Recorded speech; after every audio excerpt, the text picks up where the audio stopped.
हिरण्यकश्यप कि आज तुझे छोड़ूंगा नहीं। इतने में ही उनकी बहन आ गई। कौन? होलिका।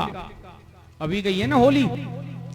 होलिका हिरण्यकश्यप की बहन थी। उसको वरदान प्राप्त था। उसके पास एक शीतल चुन्नी थी। शीतल चुन्नी, अगर वो अग्नि में बैठ जाए और शीतल चुन्नी को ओढ़ ले तो जलती नहीं थी। ऐसा वरदान था। अब तो हिरण्यकश्यप सोच रहा था कि किस तरीका से इसको मारना है मुझे, प्रहलाद को, क्योंकि अगर इसी तरीका से नारायण का नाम लोग लेते जाएंगे तो मेरा खौफ, मतलब जो मेरा दबदबा है ना महाराज, खत्म हो जाएगा। ऐसा ही होता है आजकल। चाहे अपने बच्चों की बलि चढ़ानी पड़े, प्रतिष्ठित लोग उससे पीछे नहीं हटते हैं महाराज। राजनेता तक नहीं हटते पीछे। अब क्या हुआ?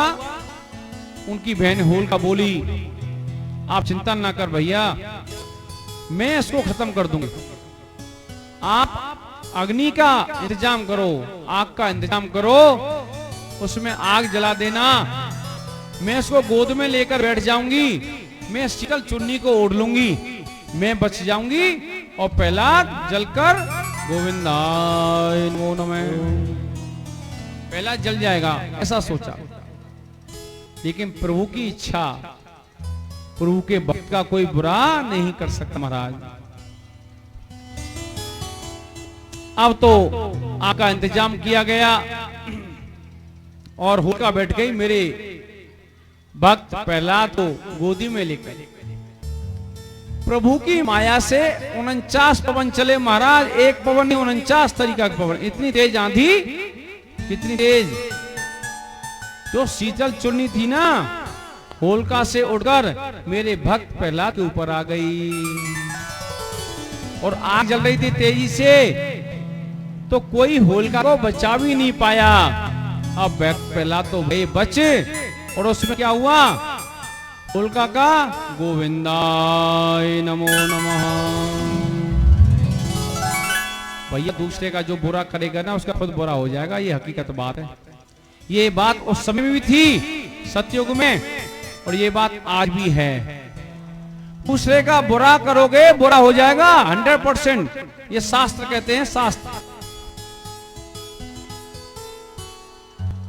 मैंने श्रीमद् भागवत अध्ययन किया है वृंदावन में, रट्टा मारा नहीं इसमें। मैंने अपने गुरुजन से तर्कों के साथ श्रीमद् भागवत कथा का अध्ययन किया है, क्योंकि मैं भी साइंस का स्टूडेंट था।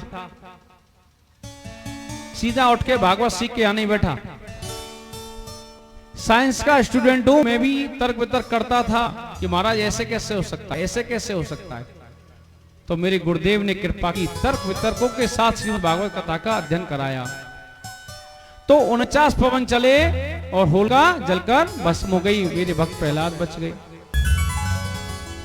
आज भी हमारे गांव से 1 किलोमीटर दूर, ध्यान से सुनिए, आपको नहीं पता होगा, हमारे गांव से 1 किलोमीटर दूर गांव पड़ता है फालेन। आप YouTube पर सर्च कर लेना। आज भी प्रतिवर्ष होलिका के दिन धूलनी के सुबह 4 बजे 4:30 के मध्य आग में से भक्त प्रहलाद के रूप में आज भी निकलता है। ये सतयुग की बात थी, लेकिन आज कलयुग में भी भक्त प्रहलाद निकल रहा है हमारे यहाँ।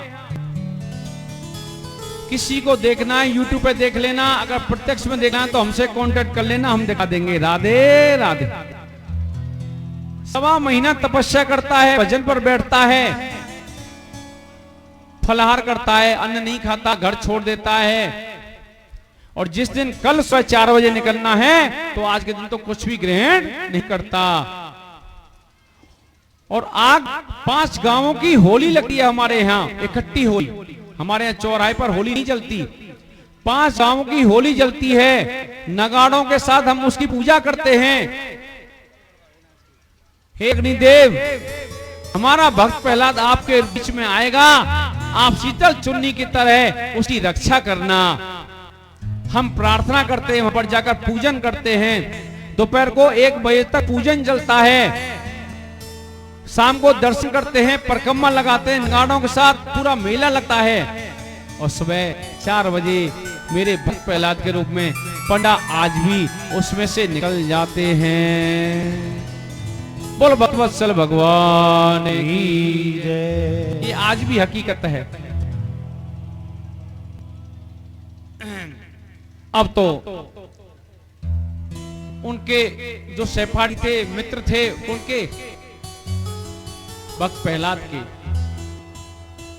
उन्होंने क्या किया, उसको पता चला कि होलिका ने जलाने की कोशिश की हमारे सखा को, तो वहां पर जो राख बन गई थी इस आग की, उसमें डंडे मारे, तो उससे जो धूल उड़ी, धूल उसको बोलते हैं हम धूलेंडी। ये वहां से चलता है हमारा धूलेंडी का त्योहार। हमारे यहाँ कीचड़ की होली नहीं होती है, गुलाल की होली होती है, रंग की होली होती है। तो इस बात को सुनकर